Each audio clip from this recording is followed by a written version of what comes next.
1 Pedro 1,3, a palavra de Deus diz assim: bendito seja o Deus e Pai de nosso Senhor Jesus Cristo, que, segundo a sua graça, a sua grande misericórdia, nos regenerou para uma viva esperança, pela ressurreição de Jesus Cristo dentre os mortos, para uma herança incorruptível, incontaminável e imarcessível, reservada nos céus para vós, que pelo poder de Deus sois guardados mediante a fé para a salvação que está preparada para se revelar no último tempo, na qual exultais, ainda que agora por um pouco de tempo, sendo necessário, estejais contristados por várias provações, para que a prova da vossa fé, mais preciosa do que o ouro que perece, embora provado pelo fogo, redunde para louvor, glória e honra na revelação de Jesus Cristo, a quem, sem o terdes visto, amais, no qual, sem agora o vedes, mas crendo, exultais com gozo inefável e cheio de glória, alcançando o fim da vossa fé, a salvação das vossas almas. Amém? Pode fechar a tua Bíblia. Espírito da graça, obrigado pela tua presença. Ministra a tua doce, bendita e poderosa palavra nos nossos corações nessa noite, em o nome do Senhor Jesus. Amém e amém. Pode erguer o microfone só um pouquinho, porque senão eu vou gastar minha voz aí agora. Ficou bem? Eu quero falar com você hoje sobre o fim da vossa fé. O fim da vossa fé. Quando Pedro está trazendo uma palavra de ânimo, declarando que, ainda que hajam tribulações e provações por um pouco de tempo, há um objetivo maior. Ele então estabelece um parâmetro sobre a fé que eu gostaria de alinhar com você hoje. Quando ele fala do fim da vossa fé, Pedro não está declarando que o objetivo é o término da fé, mas o objetivo da fé. Qual é o fim da sua fé? Qual é o objetivo da sua fé? No que você crê? Quando nós pegamos uma partezinha desse texto que nós lemos na linguagem de hoje, está escrito assim: vocês têm essa alegria, porque estão recebendo a sua salvação, que é o resultado da fé que possuem. Qual é o fim da nossa fé? A salvação da nossa alma. Se alguém perguntar para mim assim: você é salvo? Eu sou salvo. Como você sabe que você é salvo? Eu não sei, mas eu sei que eu sou salvo, e a Bíblia diz que eu sou salvo em Cristo Jesus. E eu tenho uma convicção, e o Espírito que habita em mim, ele testifica isso para mim. Amém? E ele também testifica isso em você.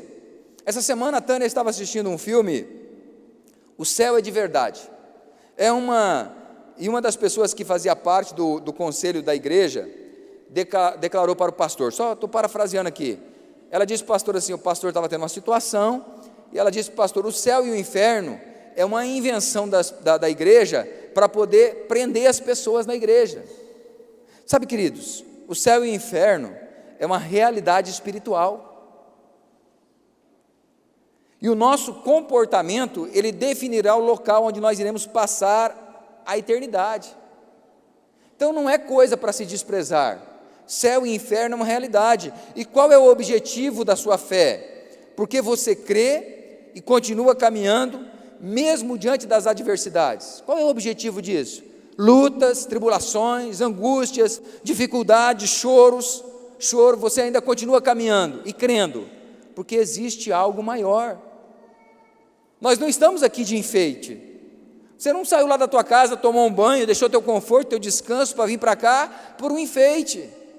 Você não pega lá e vai fazer treinamento, se capacitar e ser líder de uma célula, discipular pessoas, ler Bíblia, gastar tempo de joelho orando, jejuar, ir para encontro com Deus, amar as pessoas, cuidar das pessoas, porque o grande objetivo dessa visão que nós temos da igreja, que nós adotamos de célula, de discipulado, devocional diário, primeiro é a glória de Deus, amém? E segundo é o cuidado das pessoas, as pessoas serem mais cuidadas do que elas eram antes. E isso tem acontecido, e eu louvo a Deus por isso. Você tem hoje trabalho de sobra na igreja para ser feito, você pode se encaixar aqui numa célula, se encaixar numa área e servir ao Senhor com alegria, e isso é lindo. Isso é maravilhoso, mas qual é o objetivo disso, queridos? Nós cremos que existe algo maior, sim ou não? Nós cremos que existe algo maior.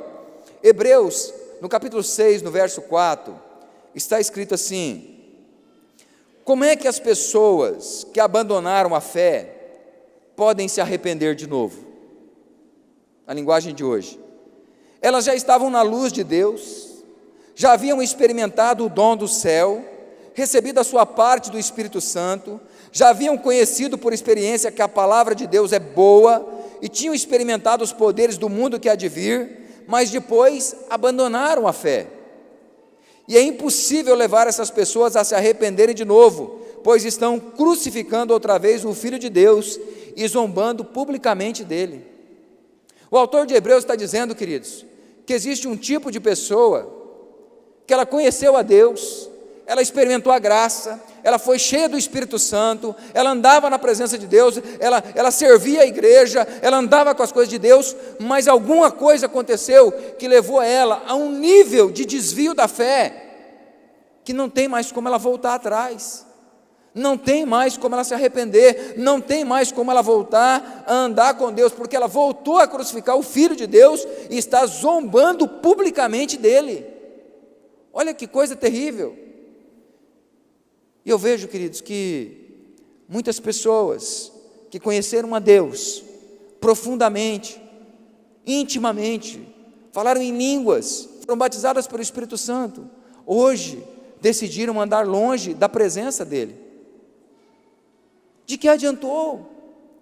Nós precisamos saber que temos um inimigo comum, que é Satanás, e o desejo dele é que você se desvie do caminho do Senhor. Queridos, a coisa que mais me preocupa, me mata como pastor, é quando alguém chega e fala assim: não, eu não estou concordando muito com a igreja desse jeito, não, o ar-condicionado está muito frio, não, está muito calor, não, eu não vou no culto não sei para que tudo isso de atividade na igreja, não, eu não sei para que esse ativismo, não, agora o pastor só pensa em vida, só pensa em almas. Essa pessoa, além de não fazer a obra do Senhor, ela está atrapalhando a obra do Senhor. Além de não produzir, ela está querendo impedir os outros de produzir. O caminho dela é um caminho de morte. Satanás está levando ela cada vez para mais longe da presença de Deus, e ela não percebeu.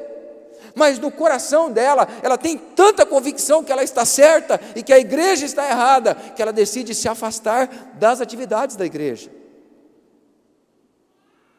Será esse mesmo o fim da sua fé? O fim da sua fé, aquilo que você crê, é levar você para longe da presença de Deus? Não pode. Eu acredito, queridos, que não se estabelece aí o desejo de querermos andar com Deus. Ainda que passemos por provações, por dificuldades, por lutas, nós continuamos apegados, continuamos firmes, continuamos caminhando, crendo que aquele que começou a boa obra em nós, Ele há de completar até o dia da vinda do nosso Senhor Jesus. Por isso nós caminhamos, muitas vezes gemendo, queridos, muitas vezes chorando, muitas vezes sim, não concordando, mas não abrimos mão, perseveramos, porque a Bíblia diz que aquele que perseverar até o fim, receberá a coroa.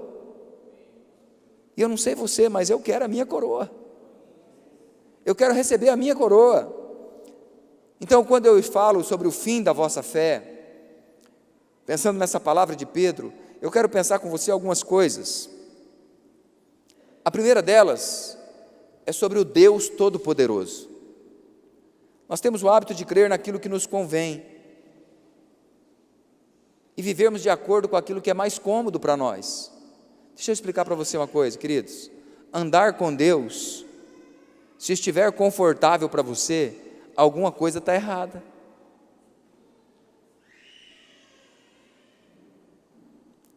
Se andar com Deus está dando tudo certo para você, alguma coisa está errada. E começa por Jesus, porque Ele disse: no mundo tereis aflições. Então você tem que chegar diante dele e falar assim: Jesus, eu quero pedir perdão para o Senhor, mas o Senhor está errado, porque a minha vida é boa demais. Abra o olho, irmão. Abra o olho, irmã. Porque a tua fé, o caminhar com Deus não é para gerar a você uma vida confortável. Se é, esse evangelho não é o evangelho da cruz. E lógico, eu entendo que tudo se resume à cruz, porque na cruz tudo começou, amém? Na cruz tudo começou, mas a cruz deve nos levar a viver um novo nível de vida em Deus. A cruz deve levar você a desejar pagar um preço pela vida das pessoas, de oração, de jejum, de discipulado, de liderar uma célula, de abrir seu lar. Nós estamos falando de igreja. Aí alguém fala para mim assim: pastor, a igreja só pensa em números agora, só pensa em crescimento. Qual que é o objetivo da igreja? Eu pergunto. Qual é o objetivo da igreja? Primeiro, a glória de Deus, e segundo, fazer o quê? Fazer o quê? Então eu não estou entendendo. O fato de uma pessoa decidir não crer em Deus, não significa, queridos, que Ele não exista. E o fato de não o buscar, demonstra que Ele é soberano, e se apresenta a quem Ele quer, do jeito que Ele quer.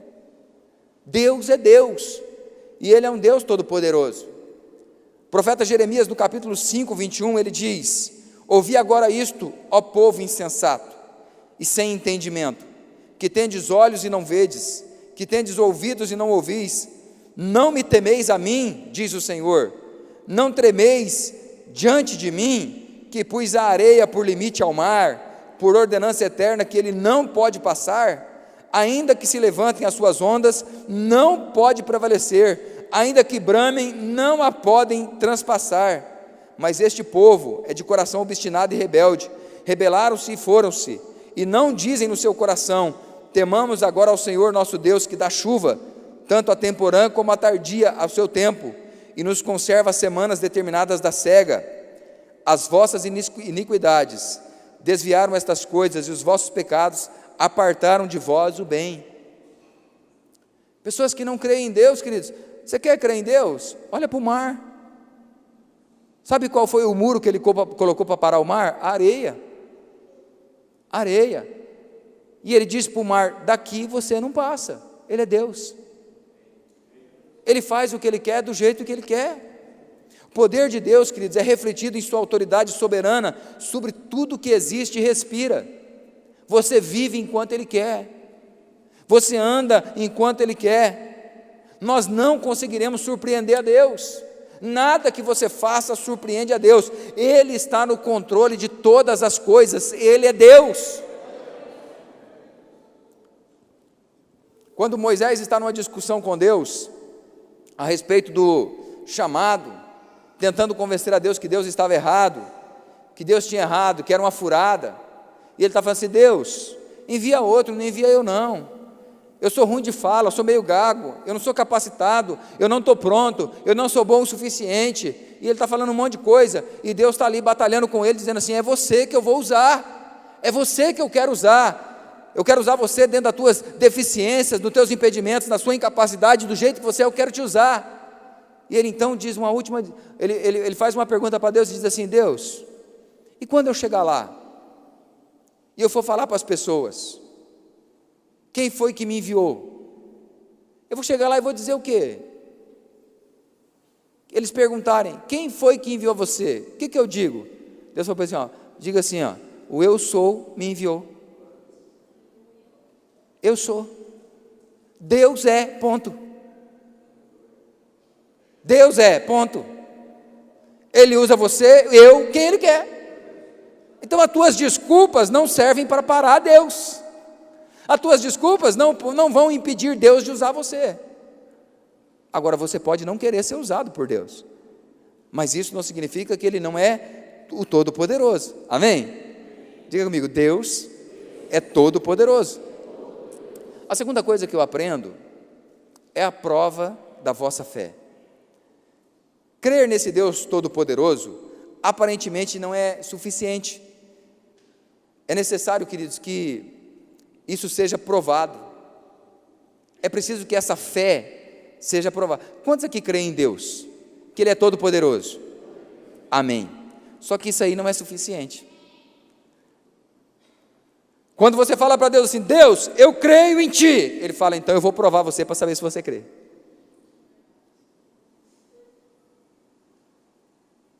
Apertou, não apertou? Porque Ele sabe que Ele é Deus, Ele quer saber até quando, até onde você acha que Ele é Deus.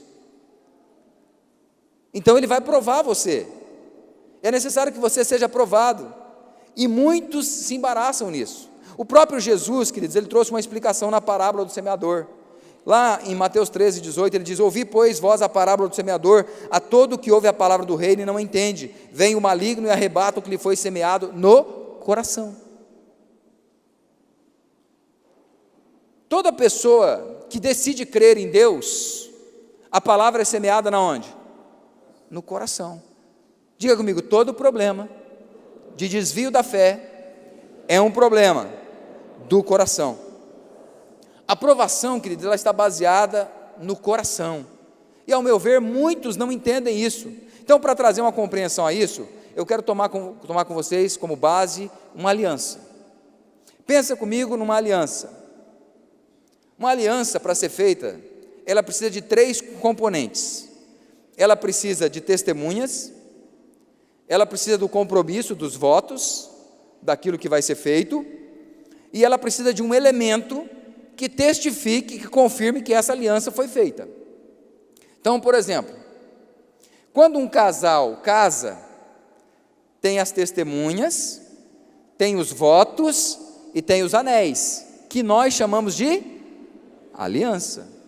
Esse compromisso é feito no altar, diante de Deus, tendo Ele, inclusive, como testemunha. Quando Deus destruiu a água por dilúvio, Ele fez uma aliança com Noé. Ele colocou o quê? O arco-íris. Qual foi o compromisso? Eu jamais vou destruir a terra por água. Quando Deus fez uma aliança com Abraão, dizendo que ele seria pai de muitas nações, Ele fez esse compromisso, você vai ser pai de muitas nações, e Ele então tem um elemento, qual que é? A circuncisão. Tem que circuncidar, cortar o prepúcio, é o elemento. Quando Deus faz uma aliança com Moisés, no Monte Sinai, e Ele dá a lei para Moisés, o elemento são as tábuas da lei, que definem essa aliança. Quando Jesus vem e morre na cruz, Jesus ele faz uma nova aliança, e nós estamos aqui celebrando hoje a nova aliança. Qual é a nova aliança?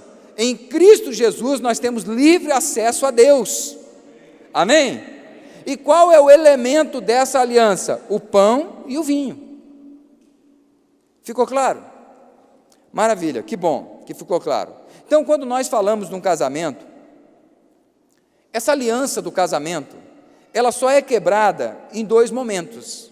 A aliança do casamento só é quebrada em 2 momentos. Ela é quebrada na morte de uma das partes envolvidas. Lá em 1 Coríntios 7:39 está escrito, a mulher está ligada enquanto o marido vive, mas se falecer o marido, fica livre para casar com quem quiser, contanto que seja no Senhor. Então, enquanto o marido vivo, a mulher está ligada a ele, mas o dia que o marido morre, ela está livre para casar no Senhor. Qual é a discussão que tem aqui? O tempo do morto, se vai esperar ele esfriar ou não. É verdade, porque ela já está livre. Então, aí ela decide. Vai esperar como é que é? Porque ela já está livre, morreu, está livre para casar com quem ela quiser, né? Desde que seja no Senhor. Para casar tem que ser em Deus. Uma segunda circunstância que quebra essa aliança de casamento é por causa do adultério. O adultério quebra a aliança. E eu não preciso dizer que os adúlteros não herdarão o reino dos céus. Muito claro isso. Um momento para nós discutir em outra ocasião. Em Mateus 19:4, Jesus está dando uma explicação sobre isso. Diz assim, respondeu-lhe Jesus, não tendes lido que o Criador os fez desde o princípio homem e mulher, e que ordenou, por isso deixará o homem pai e mãe, e unir-se à sua mulher, e serão os dois uma só carne? Assim, já não são mais dois, mas uma só carne. Portanto, o que Deus ajuntou, não o separe o homem. Responderam-lhe, então por que mandou Moisés dar-lhe carta de divórcio e repudiá-la?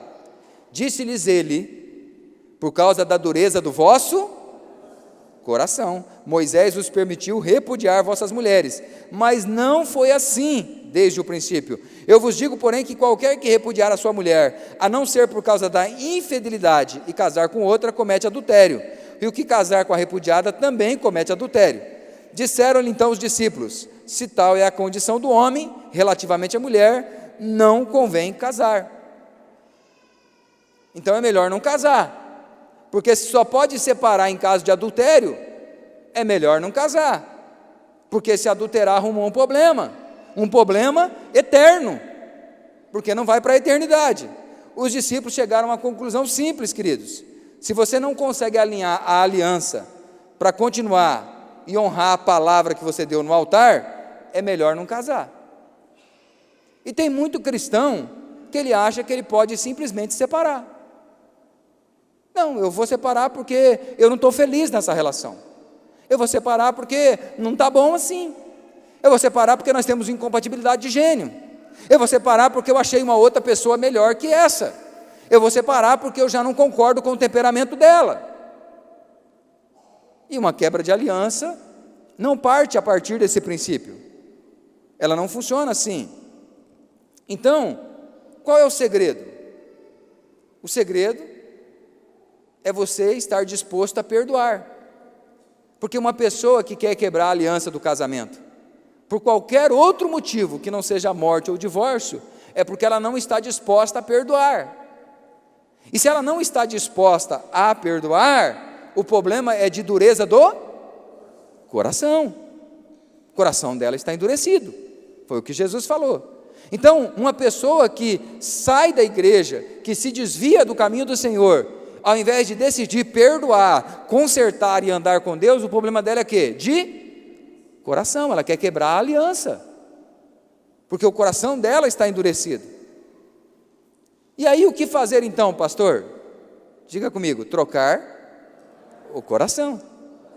Em Ezequiel 36, 26 diz assim: também vos darei um coração novo, e porei dentre vós um espírito novo, e tirarei da vossa carne o coração de pedra, e vos darei um coração de carne, e ainda porei dentro de vós o meu espírito, e fareis que andeis nos meus estatutos, e guardeis as minhas ordenanças, e as observeis. O que Deus está dizendo? Ele falou assim, ó, além de eu tirar o coração de pedra, se você quiser, além de eu consertar esse teu coração, e curar você, eu vou te dar um coração de carne. Mas mais do que te dar um coração de carne, eu vou te dar do meu espírito. Eu vou te encher do meu espírito. O profeta Joel ele diz que nos últimos dias, Deus derramaria do espírito dele sobre toda a carne. Mas aí nós temos um problema, queridos. Não é para todo mundo, é para aquele que deseja, é para aquele que quer. Porque se você não quiser, Deus não pode fazer isso. Deus só pode fazer isso se você quiser. Porque tem muita gente que ela quer andar com Deus, ela quer ter o Espírito Santo. Sabe por que uma pessoa desvia? Porque ela quer ter o Espírito Santo, mas ela não quer que o Espírito Santo tenha ela. Porque um homem e uma mulher que é tomado pelo Espírito de Deus, que ele anda com Deus, ele produz o fruto do Espírito. Ele é cheio do Espírito. Ele produz o fruto do Espírito. A carne não importa mais. A opinião das pessoas não importa mais. O que a igreja faz ou deixa de fazer não importa mais. Ela anda com Deus. Ela é cheia de Espírito Santo de Deus. Ela é guiada pelo Espírito Santo de Deus. E o Espírito Santo de Deus é que conduz ela. Essa é a beleza da palavra que o profeta Ezequiel está liberando. Se nós não permitirmos, queridos, que Deus mude o coração, é impossível manter a aliança. Muitos cristãos estão fora da igreja, porque eles não quiseram que Deus mudasse o seu coração. Em Hebreus 10, 25, está escrito: não abandonando a nossa congregação, como é o costume de alguns, antes admoestando-nos uns aos outros, e tanto mais quando vedes que se vai aproximando aquele dia, porque se voluntariamente continuarmos no pecado, depois de termos recebido o pleno conhecimento da verdade, já não resta mais sacrifício pelo pecado. Se você não quer andar com Deus, se você quer continuar na prática do pecado depois de ter conhecido a verdade, não existe mais sacrifício. E infelizmente, queridos, existem muitos homens e mulheres de Deus que estão dentro da igreja, mas estão na prática do pecado, querem continuar na prática do pecado. O prazer para eles é mais importante do que a comunhão com o Espírito Santo de Deus. Quantos homens e mulheres de Deus que não suportaram o momento da prova da fé, e hoje, por não suportarem a prova, por não conseguirem passar por ela, estão feridos, estão machucados, estão improdutivos e pior, estão acreditando que estão certos, mas as suas atitudes demonstram que eles estão longe da presença de Deus. Pastor, a pessoa está em pecado, a pessoa está na prática do pecado, a pessoa está querendo se separar, a casa dela está uma bagunça, um balaio de gato. Aí ela chega para mim e diz: pastor, porque o Espírito de Deus está falando dentro de mim que tem que ser assim. Querido, alguma coisa está errada aí. Eu acredito mesmo que não é o Espírito de Deus, porque o Espírito de Deus não tem comunhão com trevas. O Espírito de Deus anda com quem anda na luz. Quem está nas trevas, João diz, não tem comunhão com Deus. Senão a palavra de Deus está errada. E nós não precisamos de ninguém para nos falar isso. Nós temos a palavra de Deus que nos ensina isso, na forma de nós andarmos com Deus. Em Hebreus 12:15 está escrito: tendo cuidado de que ninguém se prive da graça de Deus, e de que nenhuma raiz de amargura brotando vos perturbe, e por ela muitos se contaminem. Eu creio que nessa noite o Espírito Santo de Deus vai trazer uma unção de temor sobre a nossa igreja. Uma unção de temor, queridos, porque eu acredito que o Espírito Santo ele está trazendo um avivamento nesses dias para a nossa igreja, mas ele só vai trazer esse avivamento se houver em nós temor. Então nessa noite nós precisamos ser cheios do Espírito Santo de Deus em temor, e eu creio que isso está acontecendo nessa noite. A Bíblia diz que, como consequência desse comportamento, nós podemos fazer algumas leituras. O comportamento dessa pessoa demonstra que há uma raiz de amargura, ainda que a pessoa não concorde. Tem uma raiz de amargura que brotou e está direcionando a vida dela, que está cuidando da vida dela, que está tomando conta da vida dela, e sem perceber, ou às vezes até percebendo, essa pessoa acaba fomentando e comentando e contaminando pessoas à sua volta. Tem uma raiz de amargura ali, e ela está ali, ó, tititi, tatatá, papapá, e às vezes até dentro da célula, às vezes até dentro da igreja, mas ela não concorda. Não, pastor, não estou. Está sim, a palavra de Deus diz que está. O comportamento da pessoa diz quem ela é em Deus ou não. Isso é muito claro, mas a pior coisa que acontece com essa pessoa que não percebe é que ela está privada da graça de Deus, queridos. Ele diz: cuidado para que nenhuma raiz de amargura brotando vos prive da graça de Deus. Só que o autor de Efésios 2:8, ele diz: pela graça sois salvos. Se você está privado da graça de Deus, você está sem o direito da salvação, e não entendeu isso, está longe dos caminhos do Senhor. Na 1 de Pedro 4:18, Pedro faz uma pergunta: se é com dificuldade que o justo é salvo, aonde vai comparecer o ímpio? Sim, o pecador. Se é com dificuldade que o justo é salvo, dificuldade, querido, salvação não é simples, não é brincadeira, é sério. Então a provação da vossa fé tem como objetivo estabelecer se você anda ou não com Deus.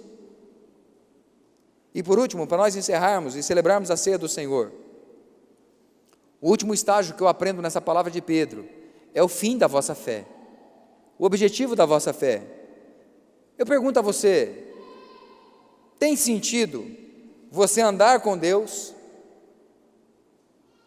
fazer as coisas para Deus, falar em línguas, orar pelas pessoas elas serem curadas, expulsar demônios, ser líder de célula, ser discipulado, ser discipulador, cuidar do ministério infantil, tocar no louvor, pregar a palavra, cantar, dançar, vir para a igreja todo dia, jejuar, ler Bíblia, orar. Tem sentido você fazer tudo isso e não ser salvo? Tem sentido? Tem sentido? Mas isso pode acontecer. Salmo 119, 21 diz: Tu repreendestes os soberbos, os malditos que se desviaram do teu mandamento. Os malditos que se desviaram dos teus mandamentos. Pessoas que andavam com Deus, pessoas que conheciam a Deus, mas decidiram desviar-se da presença de Deus. Nós observamos, queridos, que há um tratamento da parte de Deus a respeito desse comportamento. Em Mateus 7, 21, Jesus disse: Nem todo o que me diz Senhor, Senhor, entrará no reino dos céus, mas aquele que faz a vontade do meu Pai que está nos céus. Muitos me dirão naquele dia: Senhor, Senhor, não profetizamos nós em teu nome? Em teu nome não expulsamos demônios, e em teu nome não fizemos muitos milagres? Então lhes direi claramente: Nunca vos conheci, apartai-vos de mim, vós que praticais a iniquidade. Uma pessoa que quer andar na prática do pecado e andar com Deus, não vai dar certo. Agora, qual que é o propósito do Deus Todo-Poderoso? Qual que é o propósito de Deus? Em 1 Timóteo 2,3, está escrito: Pois isto é bom e agradável diante de Deus o nosso Salvador, o qual deseja que todos os homens sejam salvos e cheguem ao pleno conhecimento da verdade, porque há um só Deus, um só mediador entre Deus e os homens, Cristo Jesus, homem, o qual se deu a si mesmo em resgate por todos, para servir de testemunho ao seu tempo. Mas a que tempo? Porque às vezes nós temos a sensação que está demorando demais, parece que Jesus está demorando demais, e aí eu vejo pessoas esmorecendo na fé, pessoa desanimando na fé, pessoa deixando de perseverar em Deus. Em 2 Pedro 3,9, diz assim: O Senhor não retarda a sua promessa, ainda que alguns a tenham por tardia, porém é longânimo para convosco, não querendo que ninguém se perca, senão que todos venham a arrepender-se. Deus deseja, queridos, que haja uma mudança da nossa parte. Deus deseja que haja uma mudança de mentalidade, uma mudança de comportamento. Ao meu ver, queridos, nós devemos fazer tudo para que naquele dia sejamos salvos, amém? Tudo para que naquele dia sejamos salvos. Eu não sei você, mas o que me motiva a continuar é chegar naquele dia e poder ouvir Ele dizer assim: servo bom e fiel, entra no gozo do teu Senhor.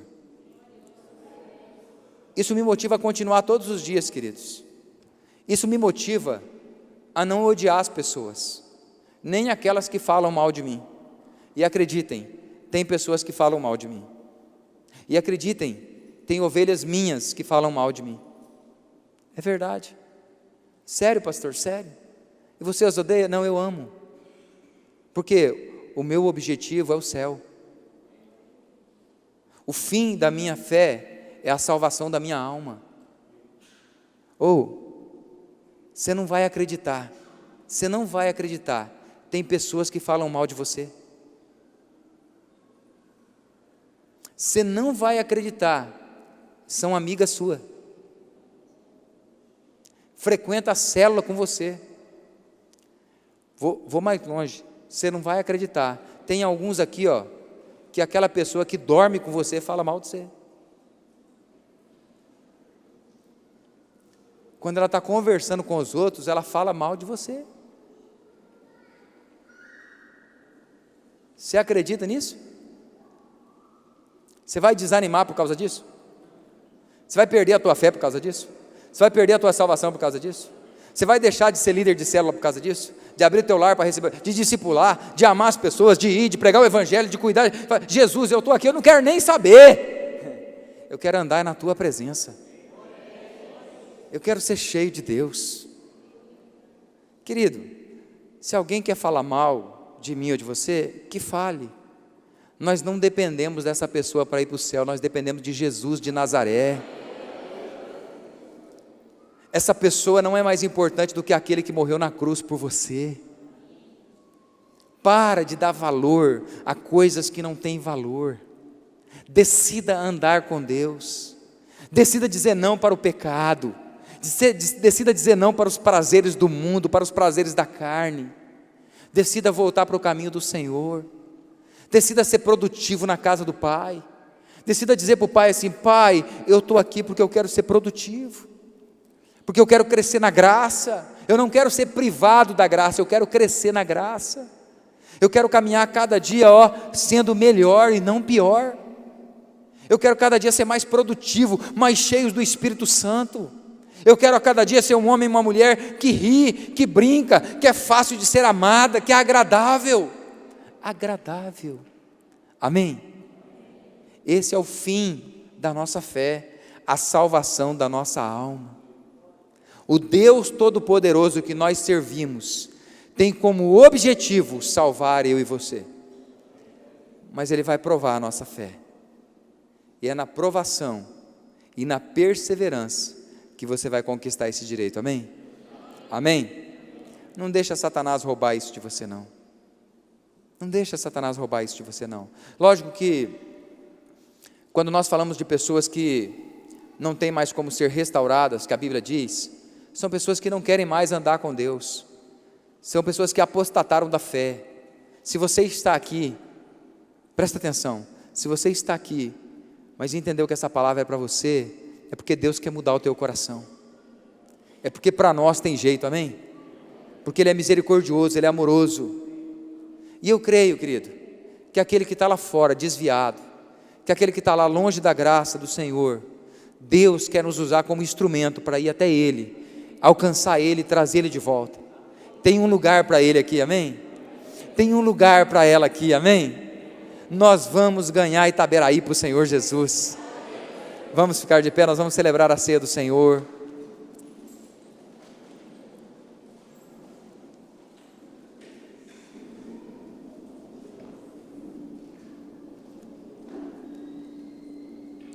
Às vezes,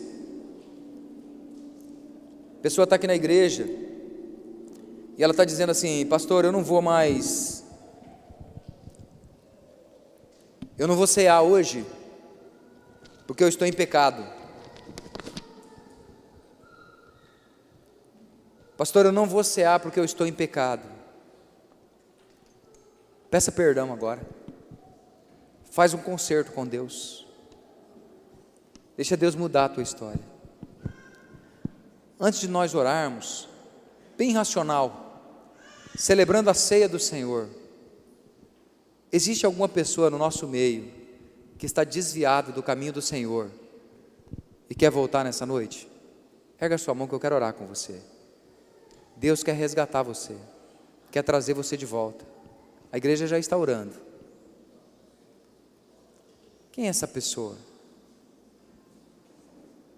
Quem é essa pessoa que está desviada, está longe do Senhor, não está andando mais com Deus, veio hoje aqui porque insistiram muito com ela, mas você quer voltar?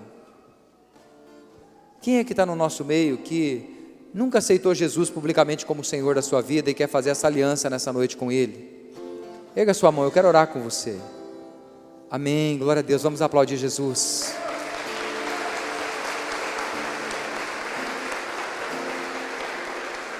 Vem para cá, é uma luta, é por isso que a igreja ora, é por isso que a igreja está orando, porque é uma luta. Quem que é a segunda pessoa? Quem é a segunda pessoa? Quem é a segunda pessoa que está no nosso meio? Amém, vem para cá, nós queremos orar com você, vem para cá. Vem para cá. Quem é? Quem é a terceira pessoa? Quem é a terceira pessoa que está no nosso meio? Pastor, eu quero viver isso. Eu quero andar com Deus novamente. Amém, glória a Deus. Vem para cá, vem para cá. Quem é a próxima pessoa? O Espírito de Deus está nesse lugar, amém? Quem é a próxima pessoa? Tem mais uma pessoa, o Espírito Santo está ministrando no meu coração. Tem mais uma pessoa Tem mais uma pessoa, o Espírito Santo está ministrando. Ele diz: insista mais um pouquinho que tem mais uma pessoa. Quem é essa pessoa? Erga a sua mão, que eu quero orar com você. Deus ama você, Deus trouxe você aqui para te dizer que Ele te ama, que Ele perdoou você. Ele perdoou você, Ele está mandando dizer para você: Ele te perdoou. Quem é essa pessoa? Erga a sua mão bem alto, vem para cá. Quem é? Vem para cá, eu quero orar com você. Eu não vou demorar, porque nós vamos celebrar a ceia do Senhor.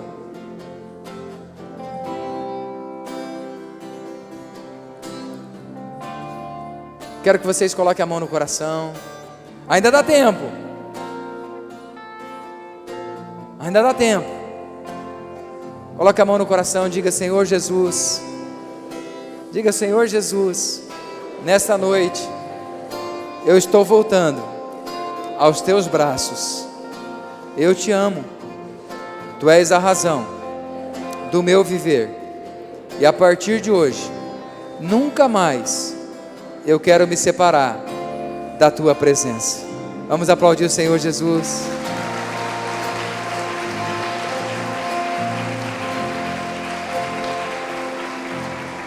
É isso, abraça, dá beijo, parabéns. Nós vamos cantar uma canção. Vamos cantar bem mais que tudo? Então vamos cantar bem mais que tudo. Enquanto elas estão ali se confraternizando, nós vamos celebrar a ceia do Senhor. Eu quero pedir para os pastores virem aqui à frente já. Nós vamos para esse momento tão maravilhoso. O pessoal que vai auxiliar já pode ficar na liberdade. Você vai cantar. Você vai cantar, nós vamos cantar, amém? Nós já estamos caminhando para o fim do nosso culto. Vamos ter mais um momento aqui. O Espírito Santo vai encher esse lugar. Daqui a pouquinho Ele vai encher esse lugar com a glória dEle. Você vai ser impactado com a presença dEle, amém? Vocês podem distribuir a ceia, fica à vontade. Vamos adorar o Senhor. Bem mais que as forças, poder e reis, que a natureza e tudo que se fez, bem mais que tudo criado por tuas mãos. Deus, tu és o início, meio e fim. Oh Jesus, bem mais que os mares, bem mais que o sol. Aleluia! E as maravilhas que o mundo conheceu. Oh Jesus! E as riquezas, tesouros dessa terra, incomparável és pra mim. Por amor, sua vida entregou, meu Senhor. Humilhado foi como a flor, machucada no jardim, morreu por mim, pensou em mim, me amou.